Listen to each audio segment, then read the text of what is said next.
Hello, everybody. It is Saturday night at 10 o'clock. This is Starfleet Tactical. I am Chris Weave, not speaking for his employer like he always does. I'm solo tonight, actually. I don't even have Lissa behind the scenes. Her birthday's yesterday. Happy 30th to Lissa. So she's actually on vacation, and Pat is doing social stuff as opposed to being on the show with me. And so plan A, I'm going through this list of naval combat essays and stuff that I reread on a regular basis and trying to explain to all of you why I reread these things, right? And they're all things that I think they've helped me think about naval combat and given me the tools, some of the analytic tools to think about naval combat. And I find them interesting to compare them to what we see in science fiction, Star Trek and other science fiction, and sort of go, okay, does this match, etc. Not because I think the right answer is to file off the serial numbers and just put in space on the end and say, okay, we got our space navy, right? We just take the US Navy in World War II and we file off the serial numbers and in space, and now it all works. But specifically because I don't think that works. You can do that, right? It doesn't all have to make sense. I mean, God knows, those of you who were here at the beginning heard Alec and I spend 90 minutes talk about our love for Warhammer 40K. And if there was ever a universe that doesn't make the least amount of sense, it's Warhammer 40K. And that doesn't stop me from basically direct depositing my paycheck to Games Workshop. But I do think that you can, if your goal is to try to do better science fiction, you need to sort of understand how the real world works if you're going to use it as a model, right? You need to sort of figure out how it works. And if you decide that you don't care that there's discrepancies there, that's perfectly fine. Totally cool with that. But, I generally would suggest that if you're going to do that, make those be conscious decisions. Don't do it out of ignorance, right? So that's one of the reasons why I talk at science fiction conventions. That's one of the reasons why I was excited about the idea of doing this show, is that we can talk about things like that. So I started this naval combat series. I did a little intro. I did Harris Landing. I did Trent Hone. This week, the plan was that I was going to do Karl Lautenschlager. Karl is a retared analyst. He worked at Los Alamos, retired in 2011, and he does.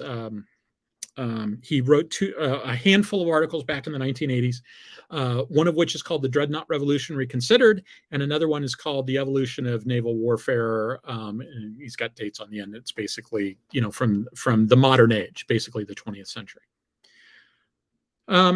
So I kind of ran out of steam on that project. It's going to happen. I'm not saying I'm not going to do it.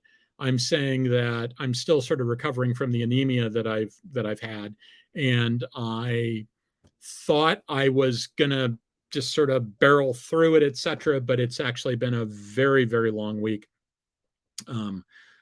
Lots of 12-hour days this past week. And so I just didn't have the wherewithal to actually go through all the Karl Lautenschlager stuff and do it to the degree that I think it's worth doing. So that's going to be probably next week. I haven't talked with Pat yet about what we're doing next week, but the next time I do something, I'm going to do Karl Lautenschlager. I'll give you just a brief overview, and then we're going to talk. This is going to be a question and answer session. So we haven't done one of those in a while. I always try that when we do a question and answer session to let you guys know a week in advance so you can come with questions. But I already see some questions in there, and I've already got one queued up that I'm going to answer in just a moment. But so think about questions about what I've talked about so far, and I'll give you a brief overview of the Lautenschlager stuff. So Lautenschlager talks about how the big, in the Dreadnought Revolution Reconsidered, he talks about how the big thing that people get it wrong when they talk about Dreadnought, right? They think in terms of like, there's all this new technology, and that's what made Dreadnought so special. Well, it's wrong in two ways. It's wrong to think specifically in terms of it being the Dreadnought, because it wasn't just Dreadnought. It was a revolution in naval combat. Was not just battleships. It was the fleet. And the other thing that they get wrong is that all the technology associated that made Dreadnought so special, none of it was new. In some cases, like in the case of those guns, the guns that they were using, it's the same gun that they had on the pre-Dreadnoughts. The guns didn't change. What changed is, for the first time, they not only took a bunch of different techniques, put them all on the same ship, but they said, what do we need to do to make these all work together? And Lautenschlager highlights some of the subtleties there. Like, for instance, you needed to have electricity on your ships because with loud guns and long distances, voice tubes weren't going to cut it. And you needed to coordinate. So in the days back before you have electricity on ships and you're trying to do everything through voice tubes, you didn't have the option of centralizing your fire control. But once you have electricity and you can use microphones and speakers and stuff like that, or you can use, like, I set the widget and there's an indicator there telling them how the widget is set. Remember, I talked about engine telegraphs? You've got the same sort of transmission technology that you're using for gunfire stuff. And once you can start doing that, you can now go, it brings options onto the table that you didn't have before. And Dreadnought was about taking all those options and putting them all together and figuring out how to make them work and having a dramatic revolution in capability as a result. I'm going to go into that in some detail the next time we do this. The other piece of it is torpedo boats.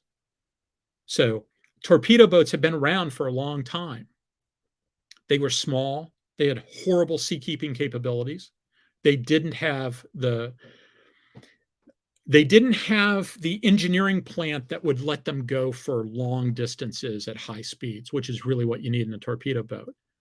And so there was a technological revolution in terms of steam turbines, which were useful for big ships, but were critical for small ships. They were just critical because of the power to weight ratio, and you could just run them forever. And so between that and making them bigger so they had better seakeeping capabilities, torpedo boats went from this thing that sort of hung out on the coasts and functioned as your local defense fleet to something that became part of the battle group. And if you remember back when I talk about the 4 H's, history, hiding, and hydrodynamics, right? The 3 H's plus the follow-on. When I talk about that, history, hiding, and hydrodynamics, one of the things I talk about is how escorts are combatants in the battle fleet in a way that auxiliaries didn't used to be. So you still have cruisers that are doing your scouting function, but destroyers are part of the battle fleet, and they spread the defense out and they spread the offense out, and they are a critical component of the fleet. Back in the days of the Age of Sail, frigates watched the battle. They didn't participate because when the elephants are dancing, the mice stay out of the way. A frigate made your line weaker by being in the line. You were better off to not have the frigate in the line than you were to have it in the line because it was just going to get the shit kicked out of it. That's not the same case that you run into once destroyers enter into the fleet. And all of this stuff went down in effect between 1907 and 1914. So, okay, they didn't lay down Dreadnought in 1906 and 1914. They didn't lay down Dreadnought in 1906. They laid it down 1903. Okay, so it's about from 1903 to about 1913. Over the course of 10 years, the world changed. So think about this as sort of a scene setter for when we get back together and when I go into this in any detail. When you go back and you think about how all the different Star Trek shows have played out, and I've talked about how Star Trek, Starfleet has changed. You've got exploration ships and they're designed for exploration, and you've got this and you've got that and the other thing. Think about how all those technologies sort of play together and how you end up with, okay, we had this thing that worked this way, but now we're going to add this other capability. And what do we get as a result of that? Because that's the conversation that I eventually want to get to, right? That's what this is all about, is going through and thinking about how the real world works so that we can then go back and talk about science fiction and talk about Star Trek and figure out how Starfleet works. And frankly, I think we have a better idea of how Starfleet works on this show, all of us together. I think we've got a better idea than most of the people that have actually were responsible for making the shows. Sternbach and Okuda, maybe not, right? I think Rick Sternbach and Mike Okuda, they have their act together. But the vast majority of the people, I don't think understand half. They don't understand a tenth of what we all understand because we've been talking about it for the last 2 years. Okay, with that in mind, I'm going to go back and look at some questions. Scrolling.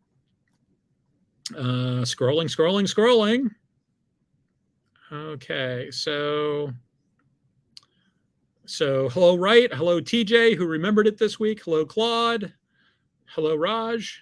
Okay, so Logic's Finest asked the question. I'm going to try to be better about, for those of you that just listen to the show, like I usually just listen to the show when I'm walking around the neighborhood. I listen to every show. I don't always watch it. And I always remind myself that I have to be better about reading the question so that people who aren't actually watching it can see it, can know what the question is. So Logic's Finest asks, why would a captain use a reciprocal course as a naval combat tactic? I'm very curious. Now, I talked about that some last week, so let me go through that again. And I'm going to do the hand thing again. It probably, let me see, does it work better if I do markers? If I do this? Yeah, okay. So you got your battle lines, right? And so in a traditional, the way it was viewed in terms of traditional Dreadnought battle line combat, right? The reason why you form battle lines is a command and control situation. You're trying to maximize the amount of gunfire that you can put on an enemy target. You've got center line turrets, or, you know, in the early days you had wing turrets, etc. But whatever your configuration is, you can maximize the amount of gunfire by being, you know, you're here and you're shooting sideways. So you want to be perpendicular to your direction of fire. Right now, it can vary, right? You know, you've got an arc, but if you that's where you're going to have the greatest number of your guns bear, and you're trying to maximize your firepower. And the easiest way to keep control of that and to put the firepower where you want to do it is to put your ships in a line. The other guy's going to do the same thing for exactly the same reasons. Now, you've both got destroyers and other things that are trying to sub-optimize. This is all from straight out of Harris Landing, to try to sub-optimize the other guy's line, right? So you might attack him to try to get him to maneuver in such a way that he doesn't have all of his guns bearing because he's busy avoiding the torpedoes. So that's why you've got ships defending you against those torpedoes, and you're using your torpedo boat destroyers to conduct torpedo attacks on him. It's not that your ships are so incredibly vulnerable. It's that if you want to defend against them, you have to maneuver. And if you are optimizing your maneuver to optimize your gunfire, then by definition, if you are doing another maneuver that is not done with the reason to optimize your gunfire, you are sub-optimizing your gunfire. And so as a result of that, the navies of the world decided, you know, let's have some destroyers and some cruisers, and their job is to just keep those annoying, the bad guys, annoying destroyers and cruisers from bothering my ships while I'm trying to optimize my gunfire. And so that's what ends up happening. All right, so that's issue one. Issue number two is, since you're both trying to optimize your gunfire, you know, you're both trying to maneuver. This is what you want to be doing, right? You want to cap his T. You want to be in a situation where only his forward-bearing guns fire and all of your guns fire on him, right? That maximizes your firepower and minimizes his. For some strange reason, he doesn't want his gunfire to be minimized. And so he's going to maneuver to try to prevent that from happening. And so you're both going to use torpedo attacks, et cetera, to try to make that happen also. But you're both going to be maneuvering. And The conventional wisdom was, if you got, you can't assume that the other guy's going to be a doofus, right? You got to assume he's going to be as good as you, right? At least tactically as good as you. So chances are, when you finish doing all the maneuvering, you're going to end up like this, right? Chances are you're just going to end up like that because it maximizes both sides' firepower. And, and at that point, it's kind of like you're maximizing firepower for defensive purposes, right? He's maximizing his, you got to maximize yours to counter that. You don't want to do anything else that sub-optimizes your firepower, that minimizes your firepower. So you both end up kind of doing the same thing. And you kind of end up on parallel courses. Now, you can end up this way, reciprocal courses, or you can end up parallel courses. We'll get to that in just a second because that's the essence of the question. So chances are you're going to end up like that. Now, the conventional wisdom used to be, back in the day, was this is how you're going to end up. Everybody sort of viewed that as being the right answer. And you're going to put, because of that, you're going to put fast, powerful forces in the van, right?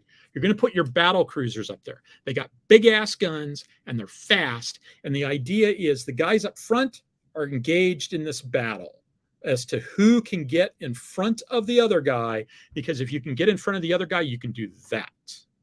Or at the very least, you can do that and force him to turn away.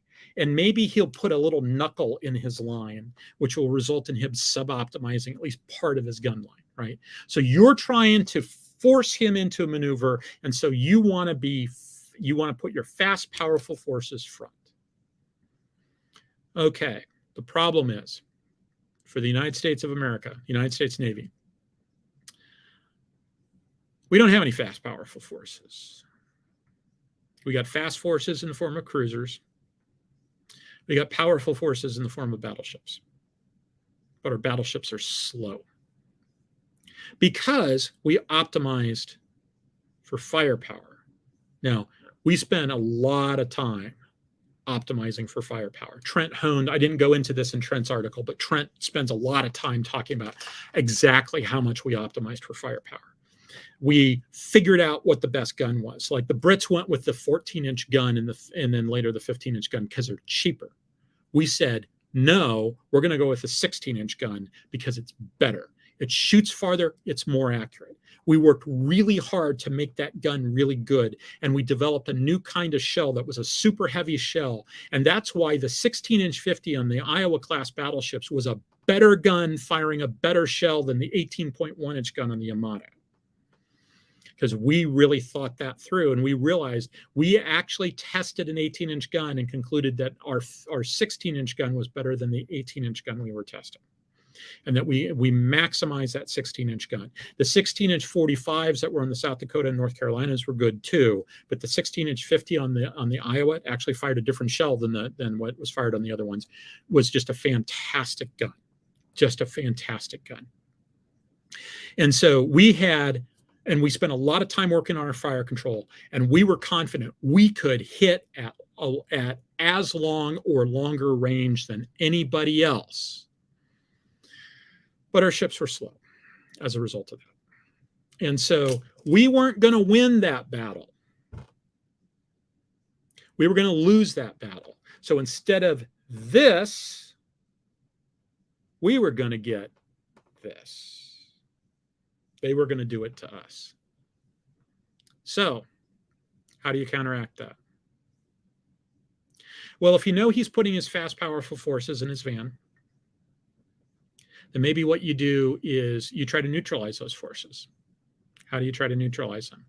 You try to neutralize them by, when you're doing this part of the battle, where you're doing the approach and you're doing stuff, instead of doing this, you do this. And now his stuff up here, these guys can go and cross over and kill the guys in the back. And the guys up front, remember that slide I put up that shows the relative speeds and how far you can shoot, etc.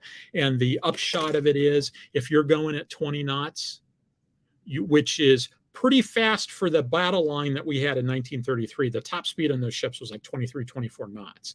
And you want to have a sufficient reserve so that if you're maneuvering and people get out of position, they can get back into position. So we're probably not tooling around at 20 knots. But if you are tooling around at 20 knots, like if the Iowa's tooling around at 20 knots and it's shooting at its maximum range, it takes 40 minutes for the ship to get to where the shell splash was.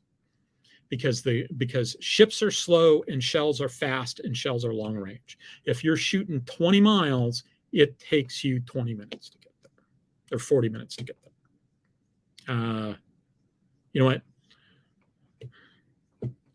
I should sit down and do the math on that. I think I'm remembering it wrong, but the point still stands. The 40 minutes part is right. I've done that calculation. It takes 40 minutes to get there, 2/3 of an hour at 20 knots. And so the end result of that is if you're doing this and you end up going this way, you can cut those guys off and these guys have to turn around and come back down. And so now the best case scenario for them is that they're out of position, right? All of their battle plans are based upon the idea that they're the fast, powerful force in the van, and now they're in the rear.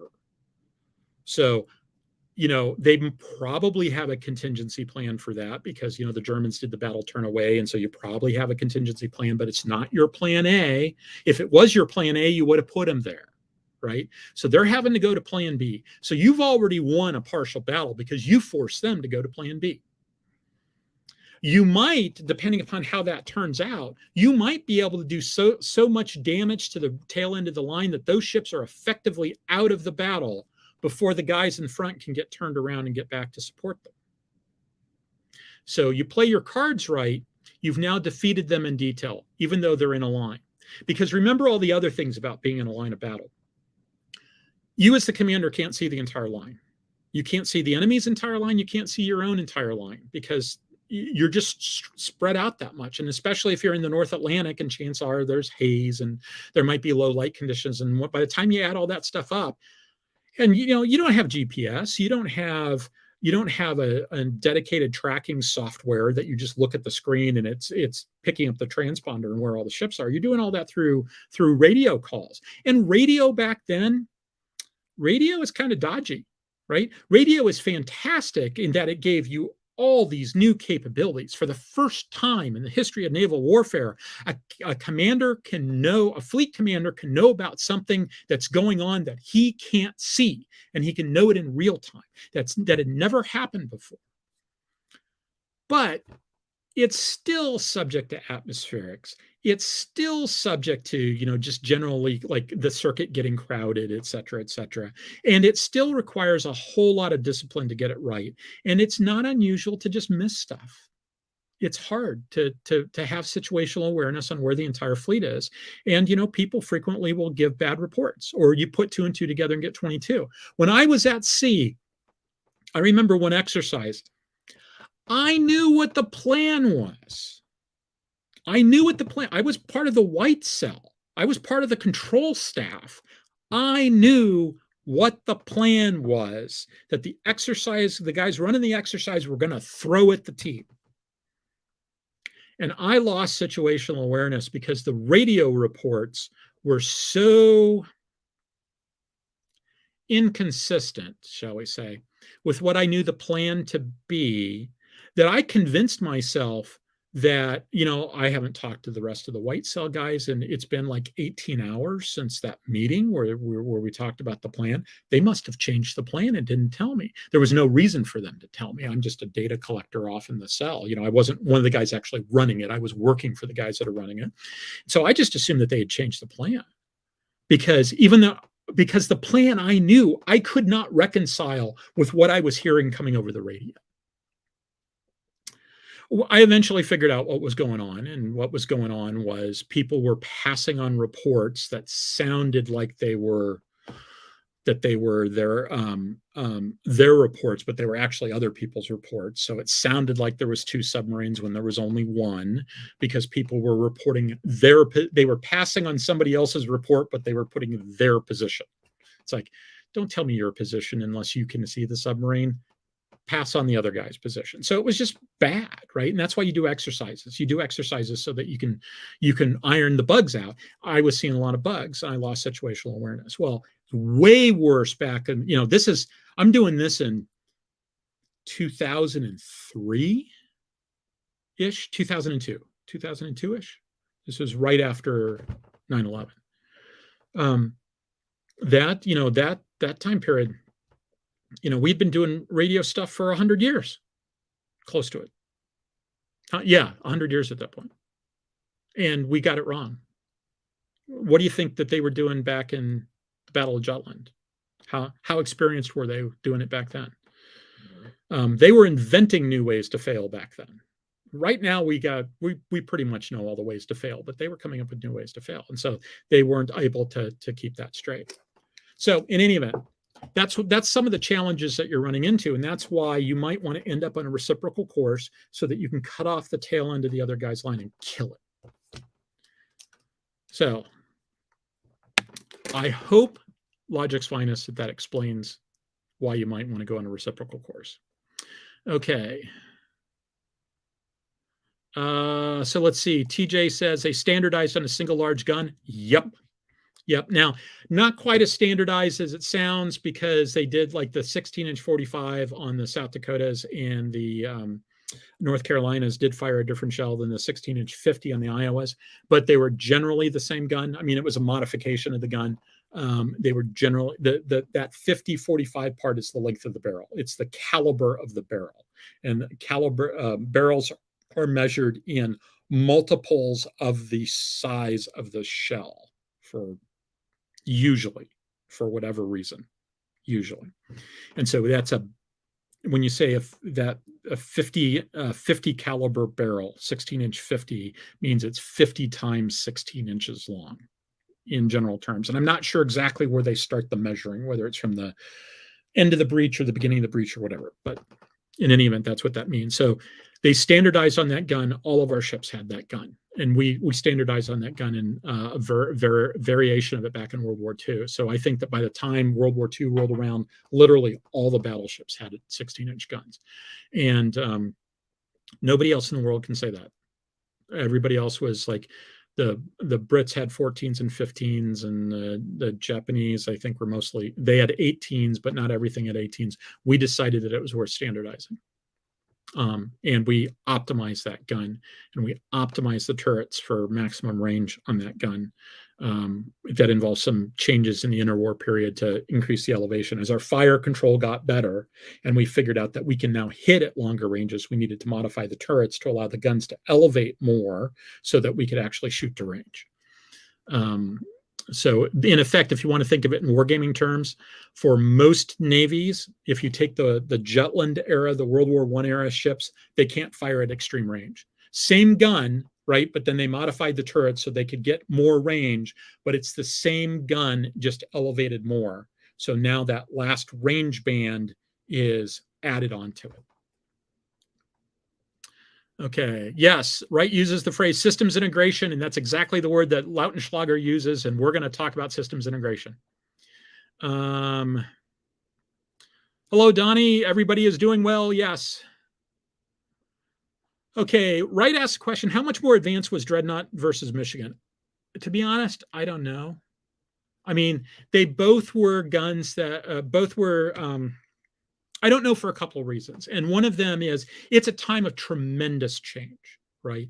So you've got, at the beginning of World War I, you've got ships that have significant less capability than those ships do at the end of World War I, as things like the forward range clock for the US and, the various, the dryer table and all that other stuff gets installed on the various ships and their gunnery, and their centralized fire control gets better and better and better over time.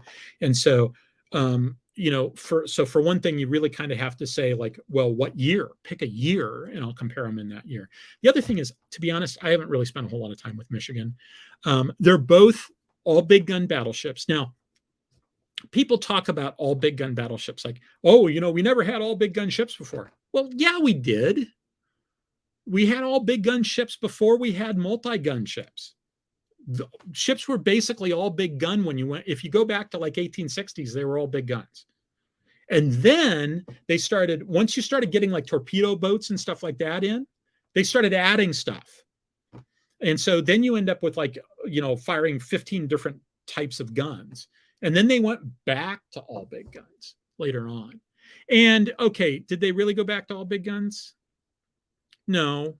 I mean, it's not like we didn't have anti-aircraft guns. It's not like we didn't have guns that were designed to, shoot torpedo boats if they got close.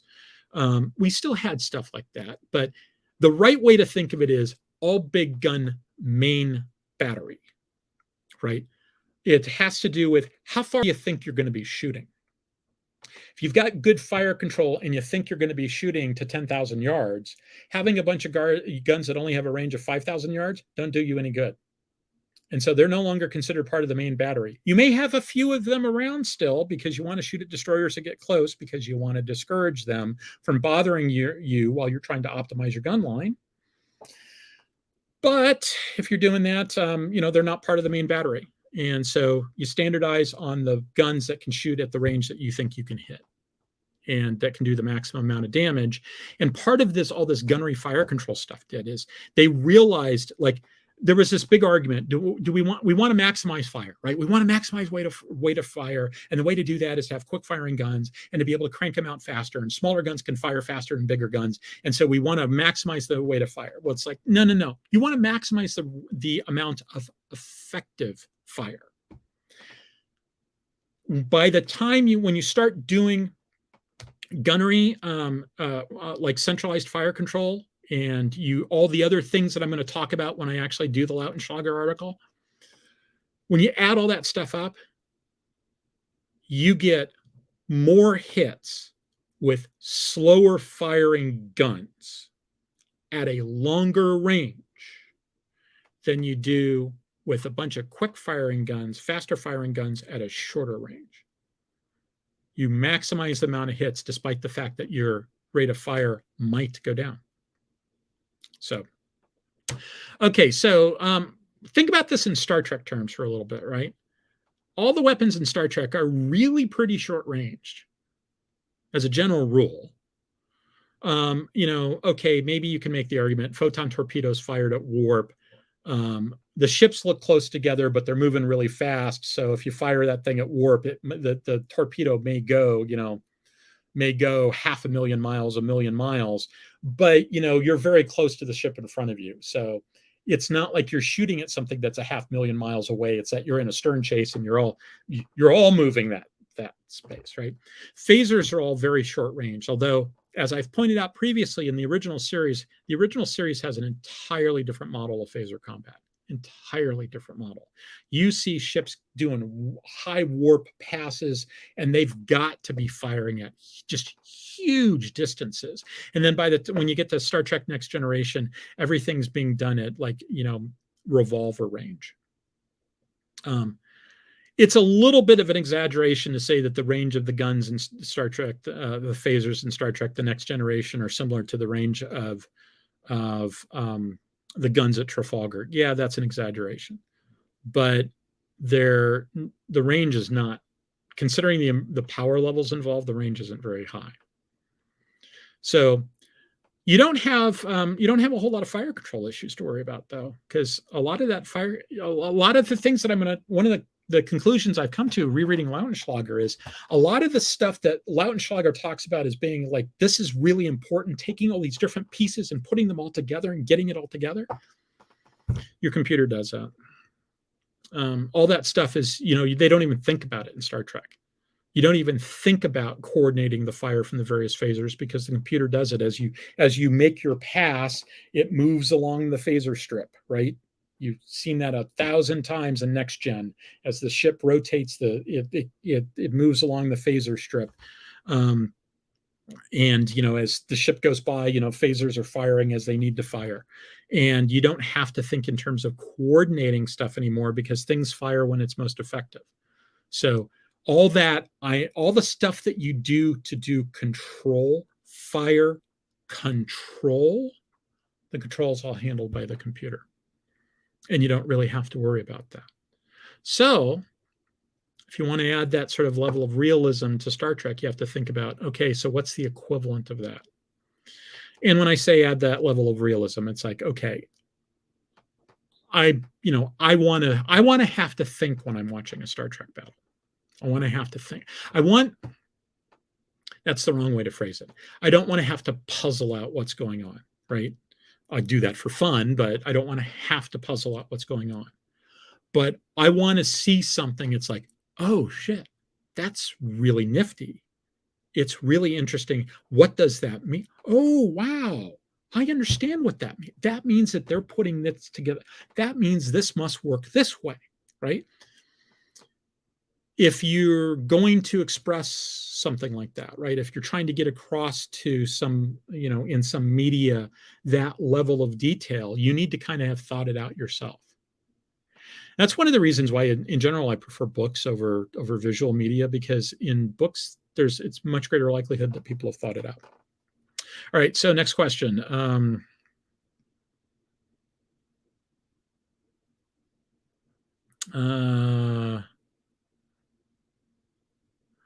Yeah, so Donnie makes a comment about watching an episode of Strange New Worlds. One of the things that I wanted to do this week that I didn't because I was busy working 12-hour days, I wanted the first episode of Strange New World is up on YouTube for free, and I wanted to actually read that or watch that. I just haven't gotten around to doing it. So I'm looking forward to doing that.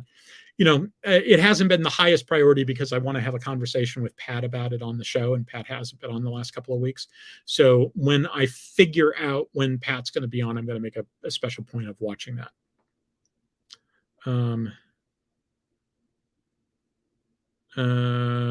Okay. Somebody said, okay, hold on a second. I accidentally scrolled too far. Stephen Ross made the comment, oh my God, they're watching Starfleet Tactical. I think he means the Strange New Worlds people. Maybe. If they are, maybe they should, reach out to me. I'm available for consultation. Wright says, yeah, by the time Jutland was fall, Dreadnought was already a second-line unit. Dreadnought was decommissioned and scrapped in 1921. She had a 15-year lifespan.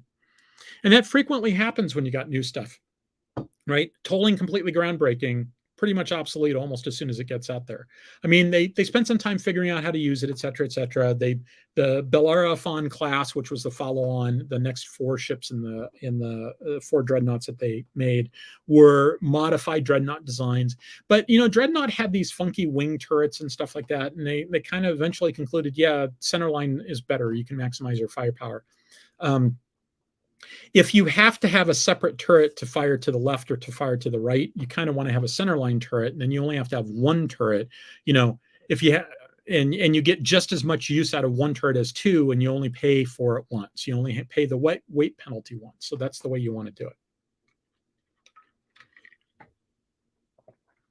it.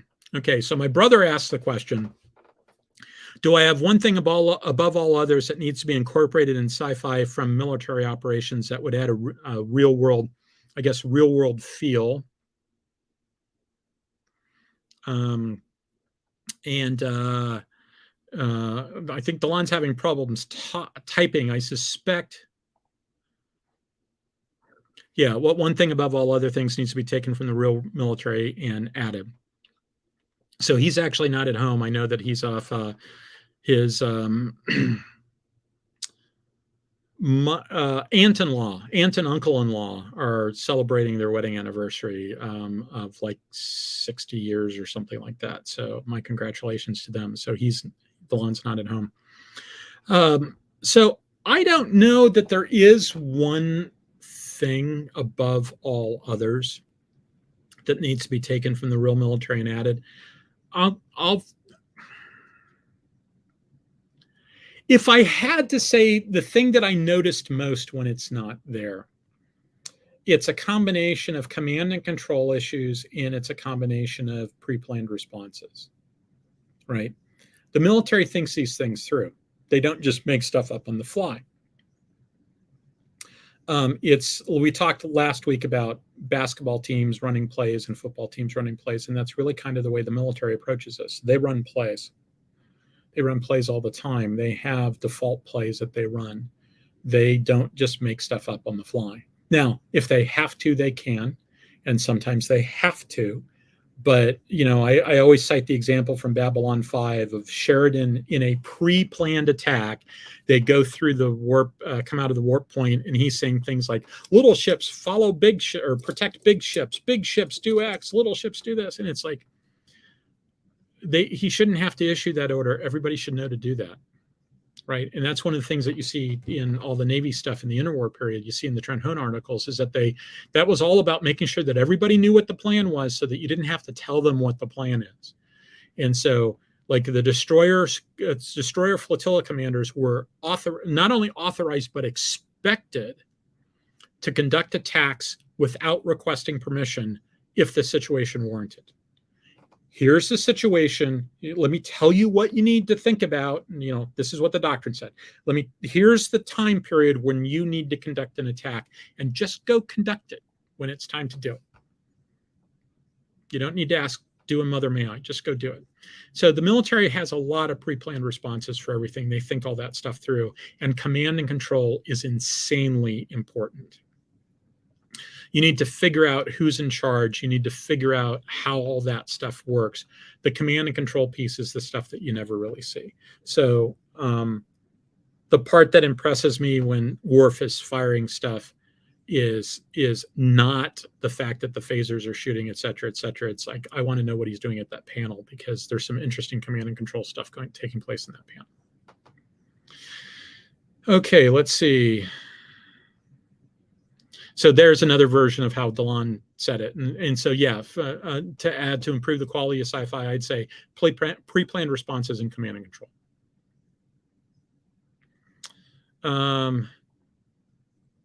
8 Sierra said, Americans also put guns anywhere there was deck space. Yeah, we learned that we had to do that to protect against airplanes.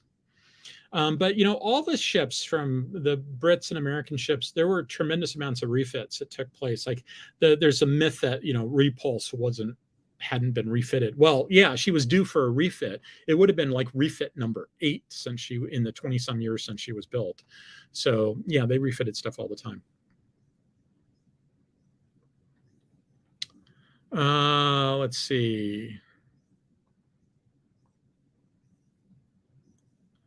So Vetred said, Strange New Worlds is awesome. My brother said, careful, Chris will argue with you on that. I haven't seen Strange New Worlds, and I do think that the Pike parts of Discovery were some of the best parts, even though there's 1 or 2 things that occurred in that final battle that just annoyed the shit out of me. But I do think that Anson Mount is fantastic, and I think that the Spock and Rebecca Romanian, they're all fantastic. So I'm willing to grant the fact that Strange New World may not be the total shit show that Picard is. And I think Discovery is too.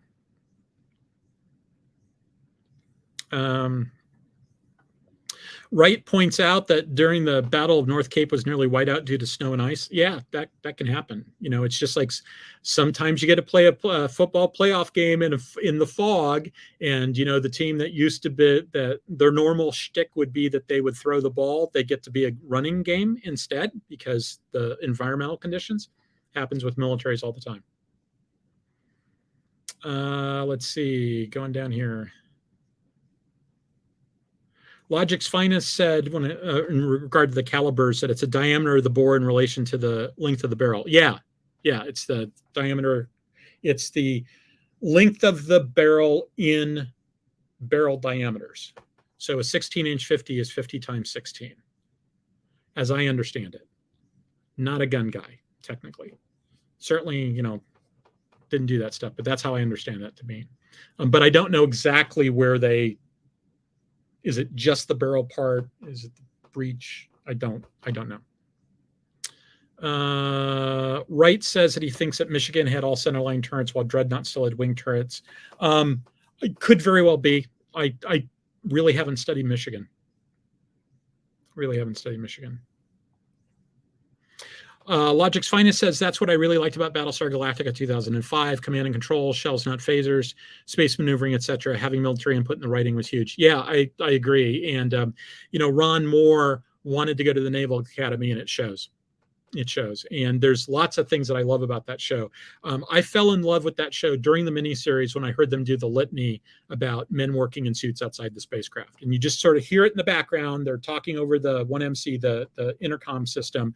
Men working in suits do not radiate, blah, blah, blah, blah. Men working in suits. And that's the sort of thing that you hear on ships all the time, right?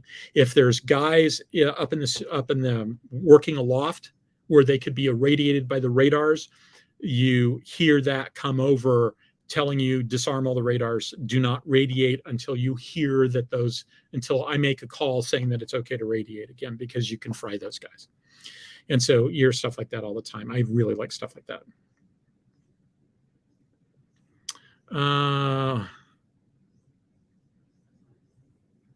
Yep. Stan says, always read the captain's battle orders. Yep. Yep.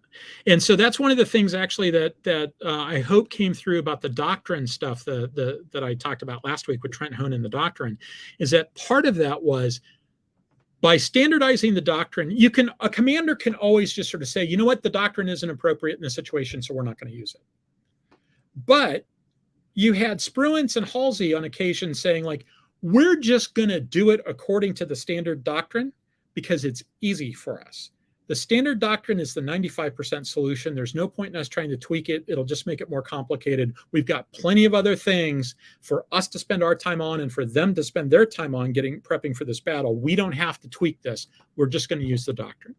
So standardizing the doctrine meant that every fleet commander didn't have to come up with his own set of doctrine. Right? Somebody's going to do it. If you don't have standardized doctrine, the doctrine gets created in the form of the admiral's battle orders that go out to the fleet, or the captain's battle orders, or whatever. So better option is take what works, carve it in, well, not quite in stone. Okay, put it in clay tablets, right? You can always throw that clay tablet away and put another clay tablet. But, write it down, write it in pen, distribute it to everybody. And that way you can do all the control stuff so that you know when something is. If you got it all in one place, you can, okay, that version's deprecated, here's the new version, etc. And it's just easier for everybody.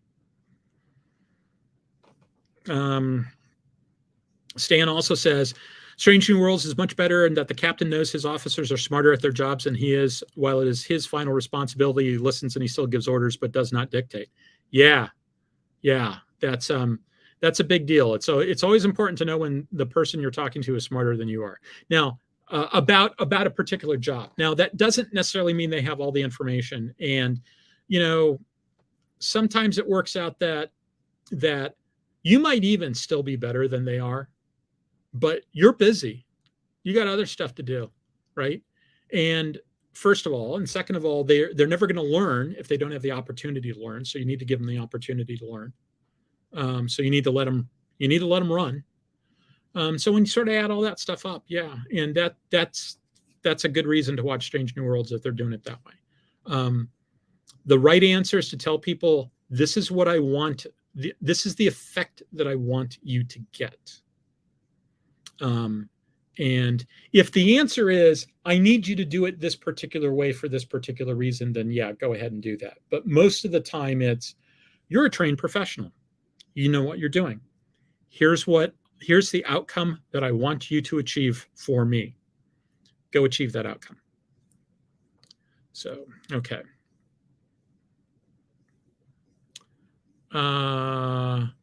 TJ says that different navies, I want to say the Germans counted the breach while others, US, UK, didn't. Could very well be. This is the sort of thing that I wish Chris Carlson was on the show, because Chris would know. He'd know off the top of his head. He'd tell us, oh, the Germans did, the Japanese didn't, the Italians did, the Austro-Hungarians didn't, the Nigerians did, blah, blah, blah. He'd know. The Brazilian. Nigerians is an exaggeration, but the Brazilians probably did whatever the Brits did, because they got their ships in the Brits. So.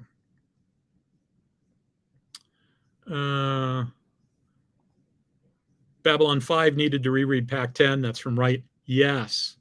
That's the biggest flaw I sort of have with sort of the Babylon 5 approach to combat. And I always give the example of Honor Harrington as being being an anecdote to this idea. It's like they have plans. They've done lots of branches and sequels, and just in case, because they don't know exactly what they're going to run into, they pop out a hyper in a system. Honor looks at the scan, says, "Yep, Bravo 4. Tell them to execute Bravo 4." Because she knows what they've come up with various plans based upon what they encounter. So when they get in there and they encounter it, they go, all right, this is what we're dealing with. And it's not going to be perfect, right? Because the bad guys always, you can't plan for every contingency, but it's good enough. If your doctrine's good enough, if your training's good enough, if your skill set's high enough and your capabilities are high enough, you adapt. So you start off with good doctrine that points you in the right direction, and you let your people do their job. And that's how it works. Olive says, well, I suppose in Sheridan's case, you couldn't much predict that battle, and the Shadows had spies everywhere. Yeah, except the thing is, the problem I have with this is not that he's doing major fleet directions, right? Now, like I just said, I think the right answer is to have contingencies, right? He's probably got a handful of plays. He should have a handful of plays, and he can pick one. And if he finds a situation where it's like, oh shit, none of these work, I can just go ahead and do something else, right? He can always call an audible in that situation. The problem is that the stuff that he was saying was not particularly non-standard, right? He wasn't trying to deal with an unforeseen situation. He was saying things like little ships cover big ships, right? He was saying destroyers cover the battleships. Okay, isn't that what destroyers do? You waited until we got here to tell me that, right? Shouldn't there be a plan to do that? Shouldn't there be a set of plans and the destroyer guys know how to do that? Maybe they don't execute. Maybe if they're under a real tight constraint, maybe your doctrine says you don't execute. And maybe you might need to remind people, because it was a multinational force, right? We have plans on how we operate multinationally. We have a set of common doctrine with NATO, which the U.S. Navy sometimes even uses. Frequently, whenever we go and do stuff with NATO, the NATO guys understand the NATO doctrine, and the NATO doctrine. We wrote the NATO doctrine, and then we didn't fully adopt it ourselves. So that can lead to some interesting situations. We have a set of doctrine pubs called the XTAC manual, if I remember correctly. That is the exercise tactical manual. And it's specifically an unclassed set of documents that we can, like, we're going to go have a naval exercise with the Yakistanis, and we've never exercised with them before. Here's the manual, right? Here's the manual. This is how we're going to do it. Because, of course, when we go and we exercise with the Yakistanis or the falafels or, whoever, right? I don't want to say anything that sounds like I'm making fun of any particular ethnic group, but, we exercise with somebody we don't normally exercise with. Like, we've done exercises with the Chinese, and I'm sure we handed them a copy of the XTAC manual. The idea is that it's entirely an unclassified manual, and you hand it to them. And generally, when we're doing an exercise with somebody, we're probably in charge if it's somebody that we don't normally exercise with. I have been in a situation where I was part of an exercise where I was on a U.S. warship. There was a Dutch admiral and a Dutch command staff on board, and one Belgian. The chief of staff was a Belgian. Everybody else involved was Dutch. And it was a joint U.S. Dutch naval force. And then operating to our north, there was a separate group that was a U.S. Canadian naval force, where the Canadian admiral was on board a Canadian ship. And then separate from that, there was a Building 65 USS Enterprise, which was currently like 20 months into a 9-month overhaul, was the functioning as the central command node but she was in Norfolk because she was still in the shipyard.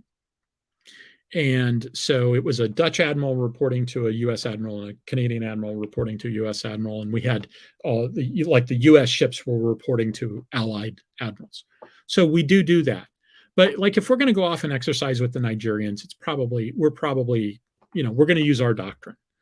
And if the rest of the world uses our doctrine, that's fine, because just having a copy, the book isn't magic. Just having a copy of the book, you have to exercise. You have to train to it. You have to have standards when you hire your people. You have to do all those other things. You can't just hand them the manual and they all of a sudden they become Starfleet officers, right? You have to pick them to be Starfleet officers and train them to be Starfleet officers. And it's the same thing with working with the U.S. Navy. Okay, so